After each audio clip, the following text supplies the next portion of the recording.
কি যে কি ইংলিশ বকে বলো। আমি বলছিলাম আপনাকে যে এইরকম আপনার মেয়ে এরকম করতেছে, প্লিজ দেখুন না, একটু বলুন না আপনার মেয়েকে, একটু বুঝিয়ে দেখুন। আমারও তো একটা লাইফের বিষয়, আমি কি চাইনি বলুন তো আপনি? ও যেটা চাইছে আমি সেটাই দিয়েছি, বা মানে আমি তো ওকে বলেছি যে আমি কখনো ছেড়ে যাবো না, ও আমাকেও কথা দিয়েছিল। তারপরে যদি এরকম করে, আমার বাড়িতেও জানে, আমার সব কুটুম ঘরেও জানে, তারপরেও যদি ওরকম, আমি কাকে কি বলবো, মুখ দেখাবো বলো দেখি? কি বলছো? হ্যাঁ, ও কি বলছে? ও বলতিছে যে মানে ওর বান্ধবী সঙ্গীতা আমাকে বলতিছে যে ও হুম। তোমার সাথে আর থাকতে চায়নি, আর ও অন্য কাউকে ভালোবাসে, তোমার সাথে এমনি টাইম পাসের তোরে আসছিল। আমি তখন বললাম 5 বছর কেউ টাইম পাসের তোরে আসে? ও যেথায় ঘুরতে গিয়েছে আমি নিয়ে গেছি, আমি ওকে জোর করে বললাম যে ঘুরতে চলো ঘুরতে চলো, তোমাদের সঙ্গে বাহানা করে অনেকবার ঘুরতেও গিয়েছে, আমি মিথ্যে কথা বলবো না আপনাদেরকে। কিন্তু ও হুম। যদি এরকম কাজটা করে, আপনিই বলুন, একটা খারাপ লাগে না? আমাদের ফ্যামিলি জানে, সবাই জানে, তারপরে আমি কাকে কি বলবো? আপনি বলুন না, একটু অনুরোধ করতেছি, প্লিজ একটু জানান না। ঠিক আছে, আমি বলবো, আমি তো জানি দেখুন, না। আপনি আপনি ওকে বকাবকি করবেন না প্লিজ, কারণ আপনারও মেয়ে হয়। ঠিক আছে, আপনি কিছু মানে জাস্ট এমনি সিম্পল হিসাবে আপনি জিজ্ঞেস করবেন, দরকার হলে আপনি দেখা করতে চাইলে আমি নাহলে দেখা করতে যাবো রাস্তাতে আপনার সাথে, প্লিজ পায়ে পড়ি, একটু বলুন না ওকে বুঝিয়ে। না না, পায়েটাই পকার দরকার না নেই, খারাপ না লাগে। কাকিমা, আপনাকে বলছে সত্যি যখন কথা বলতে, বলবো। আপনি আমি তো আপনি বুঝতে চাইছেন না, আমি অনুরোধ করে আপনাকে, মানে কি, মানে এই আমার জন্য কি কষ্টে আছি, কি টেনশনে, আপনাকে বলে বুঝাতে সে পারবো না। সবই জানি, যার হয় সে জানে। আপনিও আমাকে অনেকবার দেখেছেন, আমিও আপনাকে দেখেছি, আমার দিদি বাড়ি ওখানে, সত্যি কথা বলতে। হতেই পারে, দেখা দেখি মানুষ কত দেখায় কত। ধরো যেহেতু আত্মীয় বাড়ি আছে মানে দেখতেই পারো। হ্যাঁ, আমিও দেখছি কত লোককে দেখছি, সেইবার কালকে একটা মুখ চিনে বসে আছি যে উনি উনি মুখ লোক টুকু লোক। কি করে জানবো? ঠিক তারপরে ও আছে, বলছো বলতেছে আমার বলবো, বাড়িতে একদম, কি বলবে। বাড়িতে মেনে নিবেনি, প্রথমে ওরকম কথা বলতেছিল, আমি দেখো বাড়িতে সব মেনে নিবে। ও তখন আমাকে কি বলে, বলে তোমাদের হুম। বাড়িতে মেনে নেয়নি, কেন মেনে নিবেনি, বিয়ের পরে সব মেনে নিবে। ও আমাকে এইসব কথাও বলেছে। তারপর আপনাকে যেটা বলি, যে ও বলেছে যে আমার দিদির কেন ভালোবাসা মেনে নিয়েছে, আমার কেন মেনে নিবেনি, আমারও মেনে নিবে, আর তুমি টেনশন করো নি, তুমি চিন্তা করো না, আমাকে এ কথাও বলেছে, আমার সব কল রেকর্ডই আছে। আমি সত্যি কথা বলতে, আমি তাহলে মিথ্যা কথা বলছি না আপনাকে, প্লিজ একটু আপনি যদি চান আমি তাহলে কল রেকর্ড গুলো সব পাঠাতে পারি আপনাকে। আমার তো নাম্বারটা ব্লক করা, তাই আমার সাইটে একজন বন্ধু আছে, আমি তার ফোন দিয়ে আমি লাগিয়েছি আপনাকে। বুঝতে উম, পারছেন?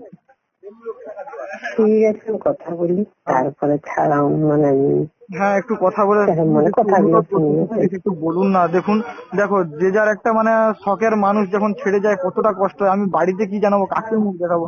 আমি এই টেনশনে, সত্যি কথা বলতে, সঙ্গীতা বা এ জানে, সুমিতাও জানে, আমি নার্সিংহোমে ভর্তি ছিলাম, টেনশনে মুখ দিয়ে রক্ত উঠছিল, আমি ভর্তি ছিলাম।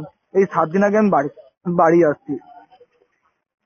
ওটা অনেক ক্ষেত্রে ধরো টেনশন তো আছে, আছে এবার শরীর গরম হয়, না ওটা নানা নয়, রকম মেন কথা প্রবলেম। আগেও আমার একবার হয়েছিল, এমন টেনশন হয়েছিল, মানে দাঁত পাটি লেগে গিয়েছিল অত টেনশনে। টেনশন তুমি মাথায় চাপাবে কেন? চাপাবে কেন, আমি সত্যি কথা বলতে, আমি মানে শপথ করে বলতে পারি, সত্যি কথা বলতে আপনাকে, আমি অন্য মেয়ের দিকেও আমি তাকাইনি, আমি আপনার মেয়েকে সত্যি মন থেকে খুব ভালোবাসি গো। তাই আপনাকে প্লিজ পায়ে হাতে পড়ে অনুরোধ করে বলতেছি, প্লিজ একটু ওকে একটু বলুন না বুঝিয়ে। ঠিক আছে, বলবো, কিন্তু অত টেনশন করনি, টেনশন করলে নিজের শরীর খারাপ করে কি হবে? সে আর তো তো বুঝতে মানুষ পারছি, আছে। আমারও তো এবার হ্যাঁ, পরিবার আছে, মা বাবা বেশি আছে, ওরাও টেনশন বুঝাচ্ছে, কিন্তু তাহলে অত কি টেনশন করবো, নিলে হবে না। মানুষ প্লিজ একটু বলুন। মাত্রা অনেক আঘাত দেয়, অত আঘাত দিচ্ছে, সেটা ঠিক আছে আমি মানছি, কিন্তু অত টেনশন শরীর খারাপ করে ঘরের বাড়ি সব কষ্ট পাবে, নিজেও কষ্ট পাবো। তারপরে তুমি মায়েরও তো একটা ছেলে শরীর ভালো এরকম নয়, নষ্ট হওয়ার দরকার মায়েরও নেই। শরীর ভালো নয়, মাকে কটক নিয়ে গেছিল, তারপরে এই 4 দিন পরে আবার অন্য জায়গায় নিয়ে যাবে ডাক্তার দেখাতে, 2 দিন কি পরে আর কি, কালকের পরের দিন নিয়ে যাবে আর কি আবার। কি হয়েছে? মার শরীর খারাপ বলতে ওই কাঁপুনি একটা রোগ হয় আর কি, যে কাঁপুনি কম্পন আসে আর কি, ওই লেপ ও, চাপা মানে পড়ে যাচ্ছে, একটা কম্পন রোগ। ডাক্তার বলছিল, কটক গিয়েছিল, কটকে অনেক টাকা চলে গেছে, বলে দ্বিতীয়বার আসছে। ওগুলা তো সে নিউমোনিয়া বলে আপনি নাকি, না জানি না। না আমি ঠিক বলতে পারবো না, রিপোর্ট দিয়েছিল বাবা জানে, এবারে অন্য একজনকে বলেছিল, এবার বললো যে অন্য জায়গায় কটকে হয়নি, অন্য জায়গায় নিয়ে যেতে হবে। এবারে এই জন্য আবার অন্য জায়গায় কালকের পরের দিন যাবে আর কি, ভোরে আর কি উঠে যাবে। কোথায় যাবে? ওই কোথায় যাবে, কটকের ওই পাশে, বলে আর একটু দূরে আর কি, আমাদের এখানে একজন জেঠু যায় আর কি, নামটা ঠিক মনে নেই, সেখানে নাকি নিয়ে ও, যাবে। ভালো ডাক্তার। কটকের পরে এই আছে, আমারও মনে আসছে না, ওই উড়িষ্যারই দিকে। হ্যাঁ ওইদিকেই হবে। সেইখান ভুবনেশ্বর। হ্যাঁ, হ্যাঁ ভুবনেশ্বরই ভুবনেশ্বর বাড়ি। আমার ঠিক মেন কথা খেয়াল নেই আমার, সত্যি কথা বলতে। নামটা মনে থাকলে আপনাকে বলে দিতাম। না, কটকের পরে ভুবনেশ্বরটা ভালো। ও, উপাসে জানতাম। দেখি কথা দিয়ে আসে, দেখি মাকে বাড়ি গিয়ে নাহলে জিজ্ঞেস করবো। আমি একটু এতবেলা ময়না আসলাম, আমাদের ইলেকট্রিক আমি কাজ করি তো, আপনি বোধহয় জানেন না কিনা বলতে পারবো না। তাই একটা ও কাজে আসছিলাম আর কি, কোনো বন্ধুকে সঙ্গে নিয়ে আসছিলাম, তাই একটু কলটা করলাম টাইম করে আপনাকে। আচ্ছা ঠিক আছে, ঠিক করো, ভালোভাবে বাড়ি এসো, চিন্তা কিছু করার দরকার নেই।